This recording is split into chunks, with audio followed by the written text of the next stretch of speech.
Qin Yichen jelas siap, dan dia sudah mempersiapkannya. Karena hal ini, tidak ada calon yang lebih cocok selain dia untuk disalahkan.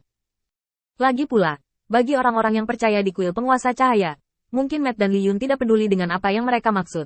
Tetapi jika Qin Yichen mengatakannya, mereka dapat mendengarkannya dan bersedia mengubahnya.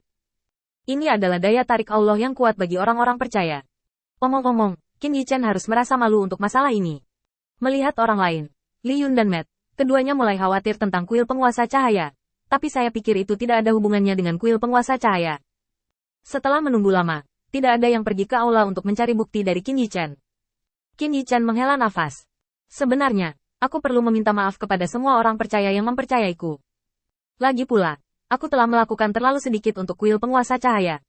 Sebagai akibat dari begitu banyak hal yang terjadi di kuil penguasa cahaya, aku terbangun dengan kaget. Kuil penguasa cahaya tidak pernah seperti yang kupikirkan. Itu adalah perubahan yang kamu bawa. Aku harap kamu bisa memberiku sedikit kepercayaan lagi. Aku akan mengubah kuil penguasa cahaya dan membawamu untuk memenuhi keinginan di hatiku. Aku akan memenuhi semua hal yang harus dilakukan dewa dan semua hal yang aku janjikan. Permintaan maaf Qin Yichen hari ini sangat tulus. Tentu saja dia tahu mengapa retorika seperti itu muncul di kuil penguasa cahaya. Karena mereka meninggalkan tempat tinggal leluhur mereka, di lingkungan yang sama sekali tidak dikenal. Mereka sangat ingin menemukan seseorang untuk diandalkan. Tetapi Qin Yichen, sang dewa, tidak memberikan dukungan seperti itu kepada orang-orang percaya. Dia datang dan pergi begitu tergesa-gesa sehingga orang-orang percaya yang melihatnya hanya sekilas. Ini adalah pukulan besar bagi kepercayaan orang-orang percaya di kuil penguasa cahaya.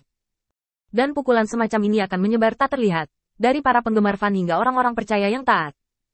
Jika Qin Yichen tidak melakukan sesuatu saat ini dan tidak berdiri, itu akan berubah menjadi ancaman mematikan bagi kuil penguasa cahaya. Untungnya, Qin Yichen menemukan masalah ini tepat waktu dan menanganinya dengan baik. Mengikuti pernyataan Qin Yichen, sekelompok orang percaya merasa sedikit lebih damai. Namun, ini baru permulaan. Masalah sebenarnya masih akan datang. Qin Yichen harus mencoba memenangkan pikiran orang-orang percaya ini sepenuhnya. Jika tidak, penyakit lama akan kambuh. Bagi Qin Yichen, ini adalah ujian jangka panjang, ujian identitasnya sebagai master cahaya. Setelah berbicara, Qin Yichen membuka tangannya. Omong-omong, aku juga sedikit tidak berdaya. Kami baru saja memasuki negeri dongeng, dan negeri dongeng tidak mengizinkan orang seperti kami ada. Karena ini melanggar kepentingan pribadi mereka, saya percaya Anda seharusnya mendengar sebuah kalimat. Ketika uang orang seperti membunuh orang tua mereka, mereka sekarang berpikir seperti ini. Mereka menginginkan penghancuran kuil penguasa cahaya. Kami tidak memiliki cara untuk bersaing dengan dunia abadi yang besar dan Mahkamah Agung. Tetapi saya percaya bahwa Anda akan mengikuti saya. Suatu hari, kami akhirnya dapat mengambil sebidang tanah ini. Sekarang semua orang di kuil Guangzhou mematuhi perintah, melakukan tugas masing-masing, dan melaporkan kerugian sebelumnya. Saya akan membiarkan orang memberi kompensasi cukup kepada keluarga mereka untuk mengungkapkan permintaan maaf saya. Selain itu, saya telah memutuskan untuk membuka sekolah di kuil penguasa cahaya. Tidak perlu ambang batas atau biaya sekolah. Selama anak-anak mau datang dan belajar, tidak apa-apa. Juga, Lin Bai, cari waktu untuk berdiskusi dengan mereka. Jika pengikutku salah, tindakan-tindak lanjut akan diambil. Setelah serangkaian tindakan diatur, Qin Yichen berhenti setelah 1 jam penuh.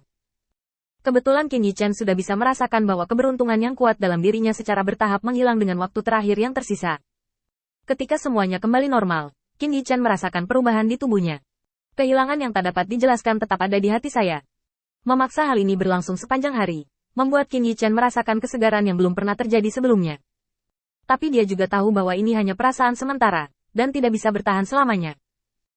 Mengandalkan orang lain, apakah mengandalkan dao surgawi atau mengandalkan yang kuat, tidak akan membantu kekuatannya sendiri dengan cara apapun. Dan bahkan karena bantuan seseorang akan mengendur, mengakibatkan kekuatannya sendiri tidak sebaik lawan. Dan kemudian bahkan lebih dikagumi. Dengan bantuan yang kuat, Qin Yichen menarik napas dalam-dalam dan menggelengkan kepalanya. Pada saat terakhir ketika keberuntungan menghilang, Qin Yichen mengambil kartu undangan di atas meja. Ini secara khusus dikirim oleh Mahkamah Agung, dan kali ini pihak lain jelas menunjukkan ketulusan. Pertama, dia menjanjikan Qin Yichen beberapa manfaat, dan kemudian dia mengirim beberapa tanah awan sebagai permintaan maaf hari ini, dan bahkan mengambil inisiatif untuk mengirim seseorang untuk menstabilkan kota reruntuhan yang hancur. Tapi ini bukan sesuatu yang sangat dibutuhkan Qin Yichen. Di kota reruntuhan, di mana penjaga di wilayah Bintang Changlan begitu bahagia, dengan sumber daya dan ruang, dengan berkah keberuntungan kuat Qin Yichen, ia telah menemukan semua saluran untuk wilayah Bintang Changlan untuk berkomunikasi dengan dunia luar. Selama tidak ada saluran baru yang dibuat, Hanya mereka yang telah menguasai jalan ruang angkasa yang dapat masuk secara paksa. Tapi kekuatan semacam itu jelas tidak tertarik pada kuil kecil penguasa cahaya Qin Yichen. Ini adalah tempat di mana kuil penguasa cahaya tinggal dan hidup. Matt dan Li Yun, kalian berdua akan memilih 10 remaja dari kuil penguasa cahaya untuk berpartisipasi dalam kompetisi ini. Selain itu, Lin Bai dan Zhao Wuling, kalian berdua adalah pemimpin tim untuk melindungi keselamatan 10 remaja ini. Lin Yu dan Zhang Yun membuat beberapa persiapan. Kompetisi akan diadakan dalam 3 hari. Aku masih membutuhkan bantuan dari mereka berdua. Setelah beberapa pengaturan, Matt dan Li Yun cukup berterima kasih. Jika tidak ada yang lain, penguasa cahaya memikul beban rencana mereka di pundak mereka, yang merupakan kepercayaan terbesar pada mereka. Sekarang mereka diberi tugas yang begitu penting, tidak perlu mengatakan lebih banyak tentang kepercayaan pada mereka. Matt menundukkan kepalanya dan tiba-tiba berlutut di satu lutut ke Qin Yichen. Tuan Guang, tolong beri bawahanmu kesempatan. Aku ingin mendapatkan Sai Lao kembali. Dia pergi karena aku. Aku ingin mengobrol baik dengannya.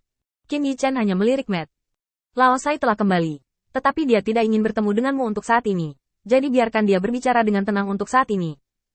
Dia menjelaskannya seperti ini. Tetapi Qin Yichen tahu bahwa Sai Lao mendapat pencerahan setelah berbicara dengannya. Memang benar bahwa dia berbagi keberuntungan yang kuat dengan Sai Lao.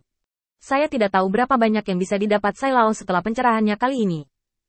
Belum lagi, kemampuan Sai Lao telah banyak membantu Qin Yichen selama ini. Meskipun kekuatan avatar terbatas, ia memiliki keunggulan mutlak dalam menangani hal-hal sepele dan melakukan latihan. Itu juga karena kemampuan klon inilah dia bisa melarikan diri di Wucheng kemarin. Sekarang Qin Yichen memiliki pencerahan tentang Sai Lao, tetapi dia sangat serakah.